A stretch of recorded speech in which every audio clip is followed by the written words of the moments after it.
செல்ல குழந்தையே, இன்று உன் அப்பன் உனக்கு ஒரு முக்கியமான விஷயத்தை உன் முன்னால் கொண்டு வந்திருக்கின்றேன். உன்னுடைய மனதிற்கு மிக நெருக்கமானவர் இன்று உனக்கு நட்பாக, ஆனால் இதில் உனக்கு மிக பெரிய தெரிவு கிடைத்துவிடும். உன்னுடைய வாழ்க்கையில் இருந்த மிக பெரிய பிரச்சனை உனக்கு முடிவு கிடைத்துவிடும். ஏனென்றால் சில காலமாக இந்த கேள்வி உன்னுடைய மனதுக்குள் இருந்து கொண்டுதான் இருக்கின்றது. இந்த கேள்விக்கு என் பிள்ளை பதில் தெரியாமல் அலைந்து திரிந்து கொண்டிருக்கின்றாய். என் பிள்ளையே, மனக்குழப்பத்தில் இருந்து கொண்டிருக்கின்றாய். என் பிள்ளை, நீ பெற்றெடுத்த பிள்ளை என்று மனக்குழப்பத்தில் இருந்து கொண்டிருக்கின்றது. குழந்தையே, நீ மீட்டெடுக்க வேண்டும். அது உன்னால் மட்டுமே முடியும் என்ற ஒரு காரியம். அதனால்தான் அப்பன் உன்னிடத்தில் சொல்லி கொண்டிருக்கின்றேன். அப்பன் நினைத்த அந்த விஷயம் முடித்து வைக்கலாம். ஆனால் எந்த பலனும் இருக்காது. நீ செய்தால் மட்டும்தான். உன்னுடைய உணர்வுகள் அவர்களுக்கு தெரிந்தால் மட்டும்தான் அதில் இருந்து அவர்கள் மீண்டு வர முடியும். என் குழந்தையே, எப்பொழுதும் இருக்கின்ற இந்த சூழ்நிலை, எப்பொழுதும் இருக்கின்ற பிள்ளைகள் எல்லோர் முன்பும் நாம் பார்த்து அவர்களை விட விசித்திரமான அத்தனை விஷயத்தையும் செய்திருக்கின்றார்கள். என்ன செய்கிறார்கள், ஏது செய்கிறார்கள் என்று எந்த ஒரு தைரியமும் விண்ணிடத்தில் வெளிப்படையாக சொல்வதில்லை. என்ன கேட்டாலும் அதை அப்படியே அவர்கள் மறைத்துத்தான் செய்கின்றார்கள். என்ன நடக்கிறது, ஏது நடக்கிறது, என்ன நடந்து விடுமோ, ஏது நடந்து விடுமோ, இவர்கள் ஏதேனும் பிரச்சனைகளை எடுத்து கொண்டு வந்து விடுவார்களோ என்று பெற்றோர்களுக்கு பயமாகவே இருந்து கொண்டிருக்கின்றது. ஆனால் என் குழந்தை எப்பொழுதும் தன்னுடைய இந்த விஷயங்களை செய்கின்ற விஷயத்தை கவனமாக இருக்க வேண்டும் என்று யோசிக்கின்றார்கள். அவர்கள் எப்படி வேண்டுமானாலும் இருக்கட்டும், என்ன வேண்டுமானாலும் செய்யட்டும். ஆனால் ஒருபோதும் இவர்கள் செய்கின்ற விஷயத்தினால் மற்றவர்களுக்கு எந்த ஒரு தொந்தரவும் ஏற்பட்டு விடக்கூடாது என்றுதான் நீ யோசிக்கின்றாய். உன்னுடைய யோசனை அத்தனையும் அப்பன் எனக்கு நன்றாக தெரியும். நீ யோசிக்கின்ற ரகசியங்கள் எல்லாம் எனக்கு நன்றாக தெரியும். ஆனால் என் பிள்ளையே, சில விஷயத்தை கண்டு கொண்ட பிறகு இந்த விஷயத்தை உன்னுடத்தில் சொல்லிவிட வேண்டும் என்று நான் உடனடியாக முடிவெடுத்து விட்டேன். இவர்கள் எல்லோரும் எந்த விஷயத்தை பகிர்ந்து கொள்வதில்லை.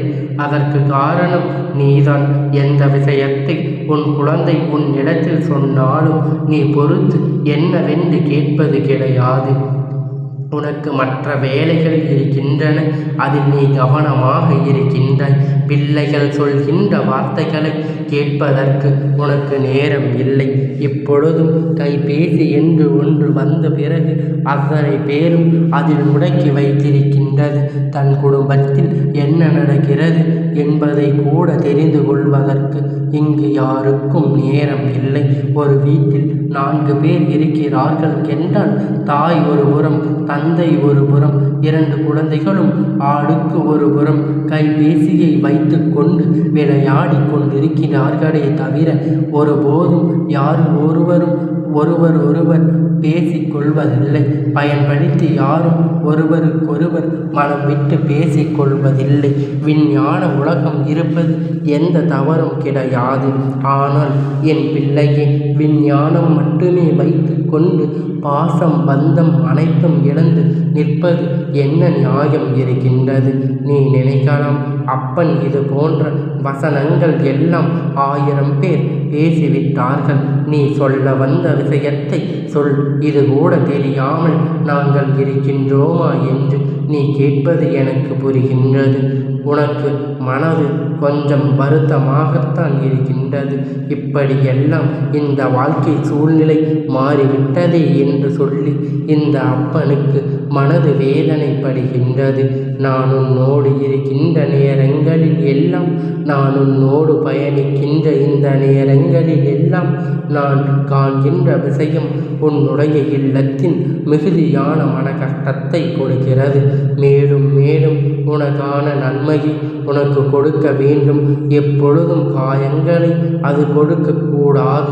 இப்படியாக ஒருவருக்கொருவர் மனம் விட்டு பேசிக்கொள்ளாமல் என்ன நடந்தது ஏது நடந்தது என்று தெரியாமல் இருக்கும் வரை அவர்கள் என்ற பிரச்சனைகள் உச்சத்தில் வாய்ப்பில்லை. எப்பொழுதும் தினம் தினம் குழந்தைகள் அமர வைத்து அன்று விடிகளில் இருந்து இப்பொழுது இருக்கின்ற இந்த நேரம் வரை என்ன நடந்தது ஏது நடந்தது என்று அவர்களிடத்தில் நட்பாக பேசிக்கொள்ள வேண்டும்.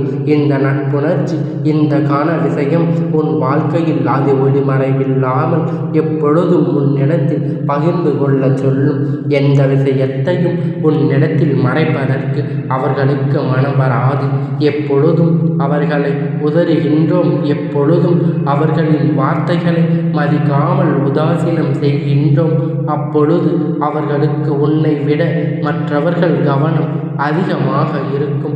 மற்ற விஷயங்கள் அவர்களின் ஈடுபாடு அதிகமாக இருக்கும். தேவையல்லாத எண்ணங்கள் எல்லாம் அவர்களுக்குள் வரும். யார் ஒருவர் சிறு ஆறுதல் வார்த்தைகளை கொடுத்தாலும் கூட அது அவர்களின் மனதில் மிகுந்த விஷயத்தை ஏற்படுத்தும். தன்னைத்தான் பெரிய உலகமாக நினைக்க வேண்டும் என்கின்ற அளவிற்கு அவர்களுக்கு அன்பை ஊட்டி கொடுக்க வேண்டும். அது அவர்களுக்கு கிடைக்கவில்லை என்றால் எங்கு அவர்களுக்கு அந்த அன்பை தேடி செல்லக்கூடாது. அது முதலில் உன் புரிதலில் இருக்க வேண்டும். உன் அப்பன் சொல்கின்றது உனக்கு புரிகின்றதா? என் குழந்தையே, உனக்கான இந்த நேரத்தில் என் பிள்ளையே. ஆனால் நீ நினைக்கலாம் பேசுவதெல்லாம் எளிதான காரியம்தான், ஆனால் செயல் கடினம் என்று. இதில் என்ன கடினமான விஷயம் இருக்கின்றது? ஒவ்வொருவரும் இந்த உலகத்தில் விஞ்ஞான உலகத்தில் என்னவெல்லாம் செய்து கொண்டிருக்கின்றார்கள்.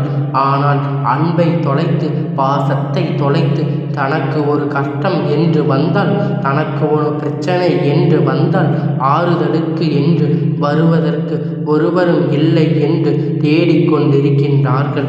எந்த ஒரு எளிதில் பிரச்சனைகள் மாட்டிக்கொள்வதற்கு இது ஒரு காரணமாக இருக்கின்றது.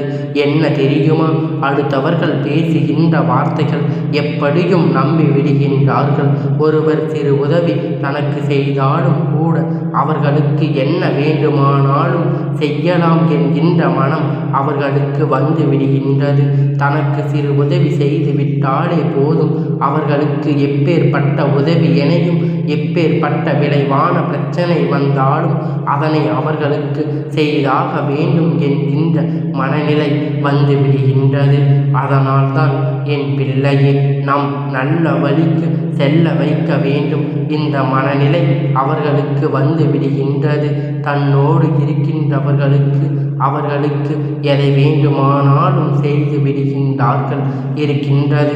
நாம் எதை செய்தாலும் அதை பற்றி பிரச்சனை இல்லை என்று யோசிக்கின்ற மனநிலைக்கு இன்று இருக்கின்ற குழந்தைகள் வந்து விட்டார்கள். தன்னுடைய எதிர்காலம் அதனால் பாதிக்கலாம்.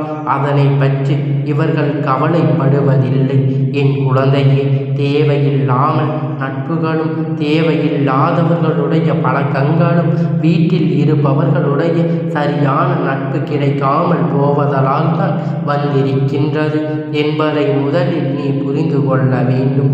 சரியானபடி நல்ல நட்போடு இருப்பவர்கள் பழகி இருந்தோமானால் என்ன நடந்தாலும் எந்த விஷயம் வந்தாலும் அதை ஒன்றும் செய்துவிட முடியாது. உனக்கு நிச்சயமாக இவர்கள் சொல்லி இருப்பவர்கள் எந்த ஒரு ஒளிவு மறைவும் இல்லாமல் ஒரு நிலை இவர்களுக்கு உருவாகி இருப்பதற்கு அப்படி இருந்து விட்டால் சுத்தமாக இருந்து விடலாம். இனி உன்னை சுற்றி நடக்கின்ற எந்த விஷயங்களும் நிச்சயமாக உன்னுடைய புரிதலுக்குள் வந்துவிடும். இக்காலம் தலைமுறைகள் கையாள்வது கடினமான ஒரு காரியமாகிவிட்டது. அவர்கள் மனதுக்குள் என்ன இருக்கிறது என்பது உன்னால் கணிக்க முடியாது. அதனால் எப்பொழுதும் நட்போடு அவர்களிடம் பழக வேண்டும். தேவையில்லை என்றவுடன் அவர்களின் பேச்சை கேட்காமல் அவர்களை தள்ளி விடுவது ஒருபோதும் கூடாது. காலையில் இருந்து இரவு வரையிலும் அவர்கள் என்னவெல்லாம் செய்தார்கள், யாரோடு பேசினார்கள், எங்கு சென்றார்கள் என்பது போன்ற விஷயங்களை எல்லாம் அவர்கள் உன்னிடத்தில் சொல்ல வரும் பொழுது அதை என்னவென்று செவி கொடுத்து கேட்க வேண்டும். உனக்கு வேலை அதிகமாக இருக்கின்றது என்பதற்காக, உனக்கு சூழ்நிலை சரியில்லை என்பதற்காகவும் இவர்களை மட்டும் ஒருபோதும் நீ விட்டுவிடக்கூடாது. இவர்கள் உன்னுடைய வாழ்க்கையில் எத்தனை முக்கியமானவர்கள். அப்படி இருக்கும் பொழுது எக்காரணத்தை கொண்டும் எந்த ஒரு பிரச்சனையும் வந்தாலும் நிச்சயமாக அதனை கண்டுகொள்ளாமல் விட்டுவிடக்கூடாது. இப்பொழுது உன்னுடைய குழந்தை ஒரு ஆபத்தில் சிக்கி இருக்கின்றது என்றால் அதற்கு என்ன காரணம் என்று யோசித்து பார்த்தாயா? என் குழந்தையை, அப்பன் சொல்கின்ற வார்த்தைகள் நம்மிடம் மட்டுமே கேட்க வேண்டும். ஏதேனும் அப்பன் கதை விட்டு கொண்டிருக்கின்றாரா என்று சொல்லி நீ கேட்பாயானால் நான் சொல்வதில் இருக்கின்ற ஆழம் என்னவென்று உனக்கு புரியாது. நான் சொல்வதில் இருக்கின்ற உண்மை எதுவும் என் குழந்தை, இவர்கள் இன்னொருவருக்கான ஒரு விஷயத்தை செய்ய போகும்போது இப்பொழுது ஒரு சிக்கலில் மாட்டிக்கொண்டிருக்கின்றார்கள். ஒரு பிரச்சனை இவர்களை தொடர்ந்து வந்து கொண்டிருக்கின்றது. ஆனால் இதிலிருந்து தப்பிக்க வேண்டும் என்று சொல்லி இவர்கள் ஒன்றிலிருந்து இன்னொன்று, அதிலிருந்து இன்னொன்று என்று பெரிய பெரிய தவறுகளை எல்லாம் அடுக்கடுக்காக செய்து கொண்டிருக்கின்றார்கள். நாம் சொல்லும் பொழுது இது ஒரு சிறிய பிரச்சனையாக தோன்றலாம். ஆனால் எதுவாக இருந்தாலும் இப்படித்தான் ஆரம்பிக்கும். நாட்கள் செல்ல செல்ல பிரச்சனை பெரிதாகி கொண்டே இருக்கும். கடைசியில் உன்னால் இவர்களை கட்டுப்படுத்தவே முடியாத இடத்திற்கு சென்று விடுவார்கள். இப்பொழுது இவர்களிடத்தில் எப்படி நடந்து கொண்டிருக்க வேண்டும் என்பதை தெரிந்து கொண்டு எந்த காரணத்தை கொண்டும் இவர்களிடத்தில் அதிகமாக தோரணையாக காண்பித்து விடக்கூடாது. நான் உன்னை பெற்ற அப்பா அம்மா என்று ஒருபோதும் இவர்களிடத்தில் எல்லாம் அதிகமாக தோரணையை காண்பித்து விடக்கூடாது. அன்பு மட்டும்தான் இவர்களை அடிபணிய வைக்கும். உன்னுடைய பாசம் மட்டும்தான் இவர்களை உன்னுடைய பேச்சை கேட்க வைக்கும். காலங்கள் எல்லாம் முடிந்து விட்டது. அதாவது நீ இந்த வாழ்க்கையில் பட்ட கஷ்டங்கள் எல்லாம் முடிந்து விட்டது. இப்பொழுது உனக்கென்ன வேண்டும் என்று இந்த வாழ்க்கையில் பல நல்ல விஷயத்தை செய்து கொடுத்து கொண்டிருக்கின்ற நிச்சயமாக இனியும் உன் வாழ்க்கையில் நல்லது நடத்தி கொடுப்பேன். உன்னுடைய குழந்தை அவர்களிடத்தில் எப்பொழுதுமே ஒரு வெளிப்படையான அன்பினை கொடுக்க வேண்டும். நீ நினைத்தால் மட்டும்தான் இந்த பிரச்சனைகள் சரியாக செய்ய முடியும் என்று சொன்னதற்கு காரணம் இப்பொழுது என் குழந்தை புரிகின்றதா? என் பிள்ளையே, நீ முதலில் மனம் விட்டு பேசுவது மட்டும்தான் எந்த ஒரு பிரச்சனைக்குமே தீர்வு கொண்டு வரும். எப்பொழுதும் இறைவனிடத்தில் எல்லாம் இலைமறை காய் போல மனதுக்குள் ஏதாவது நினைத்து கொண்டு இருந்தோமானால் நிச்சயமாக இதுவெல்லாம் இந்த வாழ்க்கையில் மேலும் மேலும் உனக்கான பல நன்மைகளை கொடுக்கும் என்பதை நீ புரிந்து கொள்ள வேண்டும். நம் ஆசைப்பட்டது போல நம் வாழ்க்கை மாறவில்லை என்றாலும் நம் குழந்தைகளினுடைய வாழ்க்கையாவது நம் நல்லபடியாக மாற்ற வேண்டும். எந்த இடத்திலும் இவர்கள் தவிக்க விடக்கூடாது. எந்த இடத்திலும் இவர்கள் தனக்கு யாரும் இல்லை என்று நினைத்து விடக்கூடாது.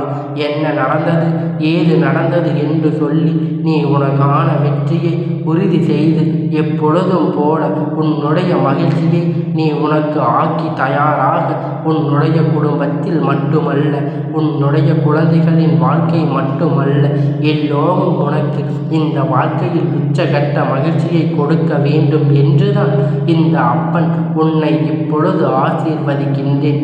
உன்னுடைய வாழ்க்கையில் ஒரு பிரச்சனை வருகிறது என்றால் அந்த பிரச்சனை முதலில் அந்த விஷயத்தை உன்னிடத்தில் சொல்லும் அளவிற்கு நட்போடு அவர்களிடத்தில் நீ பழகினால் போதும். எந்த ஒரு செயலையும் செய்வதற்கு முன்பாக உன்னிடத்தில் அனுமதி பெற வேண்டும் என்ற எண்ணம் அவர்களுக்கு அப்பொழுதுதான் வரும். உன்னுடைய நடந்ததை அவர்களுடைய செயல்களையும் நிச்சயமாக உறுதிப்படுத்தும். குழந்தைகளை அடித்து திருத்த வைப்பது என்பது எல்லாம் கைமீறி போகும் செயலாகும். இப்பொழுது அது எல்லாம் தேவையில்லாதது. உன் ஞாபகம் எல்லாவற்றையும் மாற்றிவிட முடியாது என்பதை நீ புரிந்து கொண்டால் போதும். உன்னால் எல்லா விஷயத்தையும் மாற்றிவிட முடியாது. நினைத்தவர் உன் வாழ்க்கையில் எல்லாவற்றையும் இப்பொழுது உனக்காக செய்வேன் என்று நீ அவர்களிடத்தில் பணிவாக கூறும் பொழுது, பாசமாக பேசும் பொழுது அவர்கள் உன் வார்த்தைகளுக்கு கட்டுப்படுவார்கள். இந்த வாழ்க்கையில் நீ ஆசைப்பட்டது போல மாறிவிடும். இந்த அப்பன் என்ன சொன்ன விஷயம் நிச்சயமாக உனக்கு புரிந்திருக்கும் என்றும் நான் நம்புகிறேன். ஏனென்றால் இந்த வாழ்க்கையில் நீ சந்தித்த கஷ்டங்கள் அப்படி இனியாக கவனமாக இருக்க வேண்டும். என் குழந்தையே, இத்தனை கஷ்டங்களுக்கு பிறகும் நீ இனியாவது தெளிவாக இருந்து கொள்ள வேண்டும். இந்த அப்பனுடைய ஆசீர்வாதங்கள் உனக்கு முழுமையாக எப்பொழுதும் கிடைத்து கொண்டே இருக்கும்.